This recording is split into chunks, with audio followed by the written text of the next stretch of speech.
पास से हो, तुम गाँव में आए हो, तुम पंडित जी आए हो, तुम फलाने हो, उसके माथे पे लिखा होता, लिखा था किसी? जितने के लोग पैदा हुए, किसी छोटा बच्चा पैदा किसी माथे पे लिखा तुम कौन हो? लेकिन हमारी पड़ोस उसे कुछ भी बना सकती है। अगर हम उसने गलत रास्ते पे उसके डाल दिया तो माफिया बन सकता है, सही रास्ते पे डाल दिया तो डीएम बन सकता है। बस रास्ता आपको देना है। जैसे कभी कभी आपने पेपर में देखा है कि जो जहाज था वो अपने लाइन से बेलाइन हो गया और समुद्र में जाकर गिर गया या क्रैश हो गया। अगर पायलट ने दिशा नहीं बदली तो अपने गंतव्य में जाएगा। अगर पायलट से जरा सी चूक हुई तो पूरा प्लेन क्रैश हो जाता है। तो बच्चों के पायलट कौन है? उसके माँ बाप हैं। माँ बाप को अपने बच्चे को सही दिशा देनी है।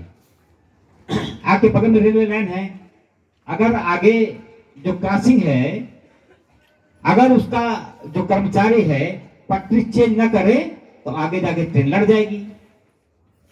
तो जो बीच में कर्मचारी है उसको इसीलिए लगाया गया है कि जैसे इधर से ट्रेन आए आपको पटरी चेंज कर देनी है ताकि वो इधर चली जाए तो जो उधर आ रहे वो उधर चली जाए। तो उसी प्रकार हमारा बच्चा होता है कि हमें कब किस समय अपने बच्चे की पटरी चेंज करनी है। अभी इस दिशा में जा रहा था, अब यहां तक पहुंच गया है, इसके बाद हमको इसकी पटरी लाइन इधर करनी है। तो बच्चा अपने आप सही दिशा में चला जाएगा। जैसे ट्रेन चली जाती है वैसे हमारा बच्चा चला जाएगा, जैसे हवाई जहाज जाता है वैसे हमारा बच्चा चला जाएगा। तो बस ये देखना है कि हमारा बच्चा किस उम्र में आ गया, अब इसको किस दिशा की आवश्यकता है। और जब तक हम दिशा उसको नहीं देंगे वो गलत रास्ते पे चलता रहेगा। बहुत सारे लोग अपने आप से जो गॉड गिफ्टेड होते हैं, मतलब उनकी परवरिश अच्छी नहीं होती, लेकिन उनको कुदरत ने अच्छा दिमाग दिया होता है और वो अच्छी जगह निकल जाते हैं। अब जैसे ये कुदरत का ही तो दिमाग है कि एक रिक्शे वाले का बेटा डीएम बन जाता है, एक पान वाले की बेटी डीएम बन जाती है। मतलब परवरिश ऐसी थी, लेकिन बाप का थोड़ा बहुत गाइडेंस था और वो बच्चा उस दिशा पे चलता गया और एक मंजिल पा लिया। हमारे लोग सबसे ज्यादा पैसा कमाते हैं और बच्चों को पढ़ाने के लिए कहते हैं हमारे पास फीस नहीं है, और शाम को 500 रुपए दारू पी जाते हैं, नाली पड़े रहते हैं। और बच्चे के फीस के लिए कहते हैं भैया हम बहुत गरीब आदमी हैं, फीस ना दे पे। दारू पीने के लिए पैसा आ जाता है और बच्चों को पढ़ाने के लिए गरीब बन जाते हैं। ये क्या है? ये कमी है हमारे सोच में, ये हमारे सोच में कमी है। तो आपको देखना है कि हम कितना पिए कि हमारा बच्चा भी पड़ जाए, हम पी के रहें। दारू कोई बहुत बुरी चीज नहीं है, अच्छी नहीं है तो बुरी भी नहीं, लेकिन उसकी एक लिमिट होनी चाहिए। जैसे कोरेक्स होती है, जिसको दारू नहीं मिलती तो पूरी कोरेक्स पी जाता है, जबकि वो है खांसी की दवा। कम पियोगे तो खांसी ठीक कर देगी, ज्यादा पी लोगे नशा कर देगी। तो उसी तरह दारू है, आप अपनी कमाई के अनुसार, अपनी हैसियत के अनुसार थोड़ा सा पीते हैं तो आपका परिवार, आपके बच्चे बहुत आगे निकल जाएंगे। और अपनी हैसियत से बेहैसियत पी लेते हैं तो नाली में पड़े हो जाते हैं। तो ये आपको सोचना है ना कि हम कितनी पिए कि हमारा परिवार भी चलता रहे और हमें बगल वाला कुछ कह भी ना पाए। तो ये सोचना पड़ेगा। मैं इलाहाबाद था 10 साल, मैंने देखा ऐसे ऐसे बच्चे पढ़ करके अच्छे अच्छे पदों पे चले गए कि 1 महीना पूरा होते तो उनके घर का, उनके कमरे का राशन खत्म हो जाता था, दूसरे से मांग के लेते थे। महीना पूरा होते तो उनके पास पैसे खत्म हो जाते थे, लेकिन मांग के चलाते थे, लेकिन हिम्मत नहीं हारी और वो बच्चे आज अच्छे अच्छे पदों पे। तो ये चीज हमको पैदा करनी पड़ेगी, अपने बच्चे के लिए सोचना पड़ेगा कि मेरा बेटा क्या है। और हमारे लोग 50,000 कमाते हैं, बच्चे को 5,000 रुपए देके पढ़ा नहीं पाते हैं, कहते भैया पैसा बचते नहीं है। 50,000 रुपए कमाते हैं, 5 लाख लोन महाजन से ले लेते हैं। मैंने कानपुर देखा, लखनऊ देखा, उन्नाव देखा। कानपुर में और लखनऊ में जितने भी महाजन हैं 90% महाजन केवल छोटी बस्तियों के दम पर हैं, उनकी कोई औकात नहीं है।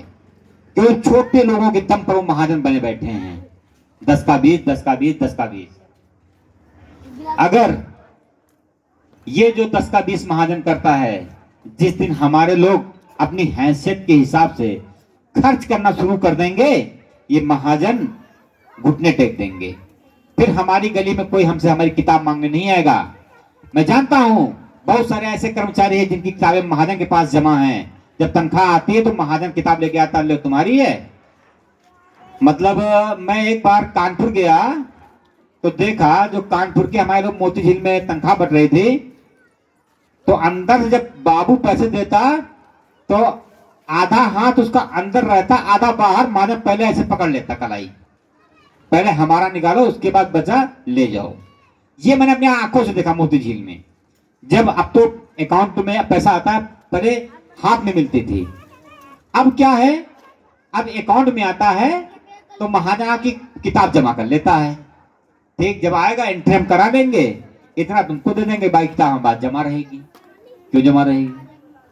तो आप सोचो ना कि हम कितना खर्च करें ताकि हमारी किताब महाजन न ले जाने पाए, हमारे बच्चे अच्छे से पढ़ जाए। और एक समाज वो होगा जिसे आप देखते हो, कहें सिक्योरिटी गार्ड की नौकरी कर रहा है, 10,000 15,000, लेकिन उसके बच्चे वेल मेंटेन हैं। आप 50,000 कमाते हो लेकिन आपके बच्चे वेल मेंटेन नहीं है। और 10,000 15,000 30,000 कमाने वाले का बच्चा सिक्योरिटी गार्ड नौकरी, लेकिन उसके बच्चे बिल्कुल साफ सुथरे, वो भी साफ सुथरा होगा। आप 50,000 कमाते हो और शाम को आके नाली पी के पड़े रहते हो, कहता हूँ 50,000 कमाता, अपने बाप का कमा, तो तुम्हारा पीता हूँ क्या? अगर किसी ने कह भी दिया तो उसको 100 गाली, तुम्हारे बाप की पी रहा हूँ, अपने बाप की पीता हूँ मैं, तुम्हारा नहीं पी रहा हूँ, जब भागो यहाँ से। लेकिन आप सोचो कि आप 50,000 कमा करके नाली में पड़े हो, एक 15-20,000 की नौकरी करने वाला सिक्योरिटी गार्ड, उसका बच्चा पढ़ लिख करके बाबू बनना, डीएम बनना है। हमने अपने ही क्षेत्र के बहुत सारे लोग देखे यहाँ पर जो अच्छी अच्छी जगह पर चले गए। पाली गांव है एक हमारे बीघापुर में, पाली। हमने देखा जब हम 1996 में लखनऊ आए थे तो वो बंदा कुर्सियां बनाता था, लकड़ी वाली कुर्सी, लकड़ी कुर्सी। आप बताइए लकड़ी की कुर्सी में कितना प्रॉफिट होता है?